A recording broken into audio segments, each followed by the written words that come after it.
Welcome back to the Countdown with Dean Kirk. Fantasy playlist going back 35 years ago, straight down the time tunnel to 1987, August 29th, 1987. Another obscure R&B record at number 24. I'd forgotten about this record and listened to it on YouTube. Listen to it on YouTube again. Listen to it again tonight. Listen to it a couple of times last night. Boy, this is one solid R&B. A potential pop crossover record, although it didn't do that well on the pop charts.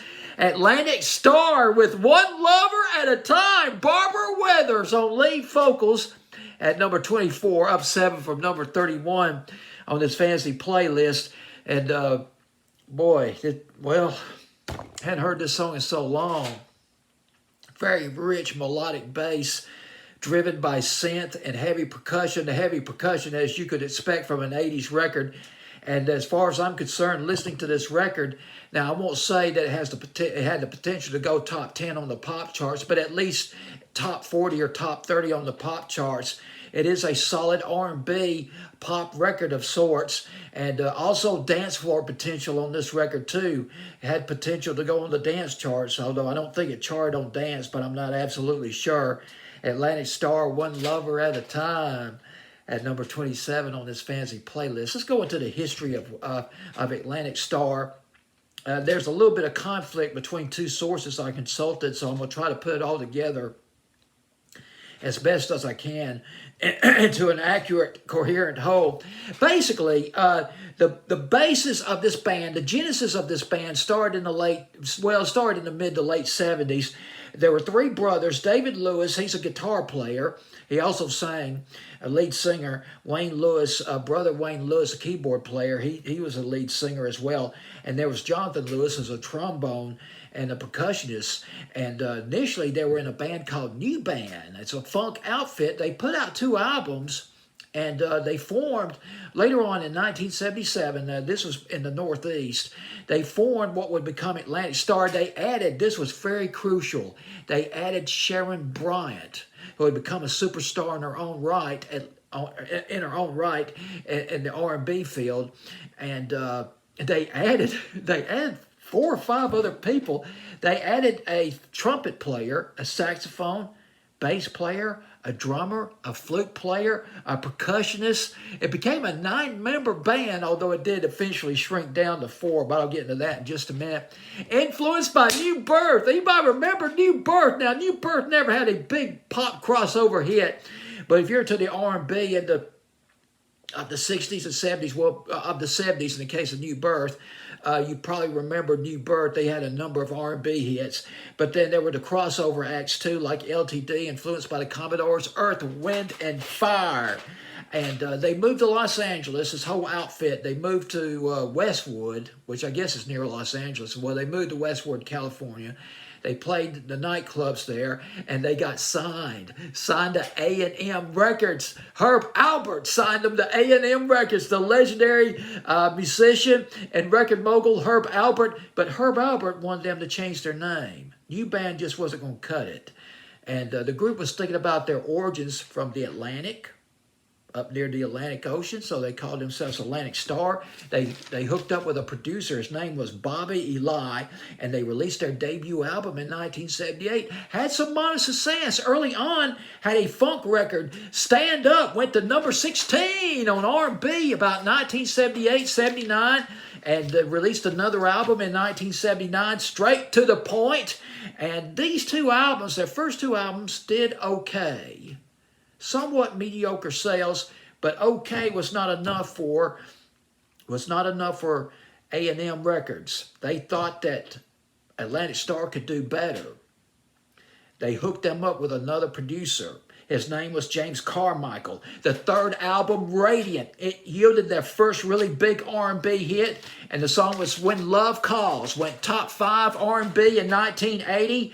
Carmichael produced the album after that, called Brilliance, in 1982. Yielded their biggest hit at that point, which was Circles, which went to number 2 on R&B. Another album in 1983 called Years Forever, and that did very well. I remember a song they did in 1985. I'm sure you probably remember it too. I've heard it several times. Might have seen the video on Night Tracks.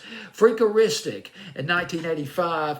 Now, 1984, now during this time in the late 70s and early to mid 80s, Sharon Bryant, she was a rising star as lead vocalist of Atlantic Starr. She was an integral part of their success, but she left Midnight Star to pursue a solo career in 1984. They replaced her with Barbara Weathers, and they shrunk down. They became a four-member band, which would be the Lewis Brothers and Barbara Weathers. They had their first big pop crossover hit in 1986. As the Band Turns was the name of the album. Secret Lovers back in the winter of 85 and 86. I love that record. That was a nice, smooth, quiet storm R&B record. That's really nice. Secret Lovers. Now, here's the thing you got to understand.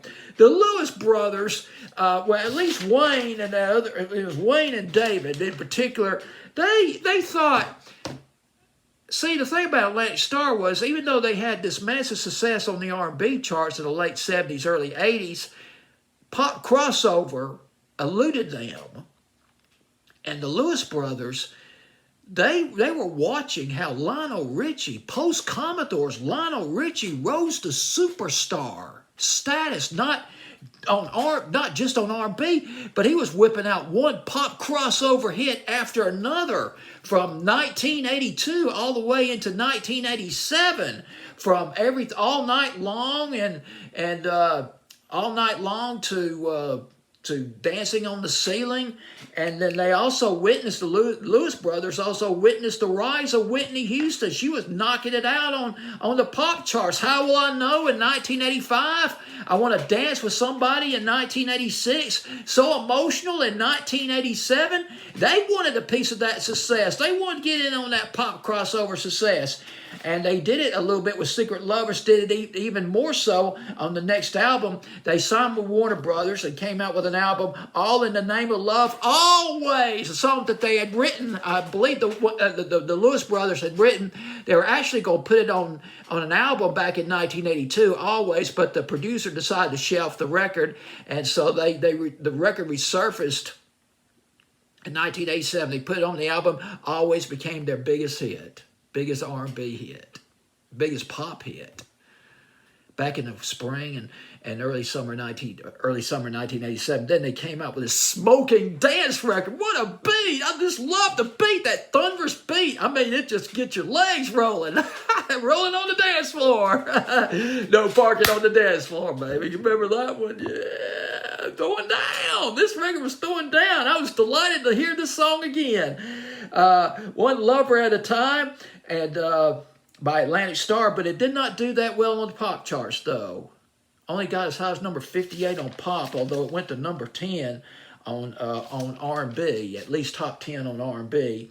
Barbara Weathers, she left after this album came out. She left in 1988. She was replaced by, I might be mispronouncing her first name. It's kind of scribbled up on my notes. Portia Martin. She was replaced by Portia Martin, and then she was replaced by Rachel Oliver. Rachel Oliver became a member of the band in the early 90s, and they had their biggest hit in the 90s. Should have brought my fancy playlist from 1992 so I can show you where I had the song positioned at. They came out with that. I'm not into slow records, but Masterpiece. Remember Masterpiece? They did that. Might have took that up to number 1 on my fancy playlist, and that would be in 1992. So now here we are. We're back in 1987, late summer 1987. Barbara Weathers, she's delivering some passionate, stellar vocals on this record, One Lover at a Time, at number 24, Atlantic Starr, number 24, up 7 from 31 on this fancy playlist of August 29th, 1987.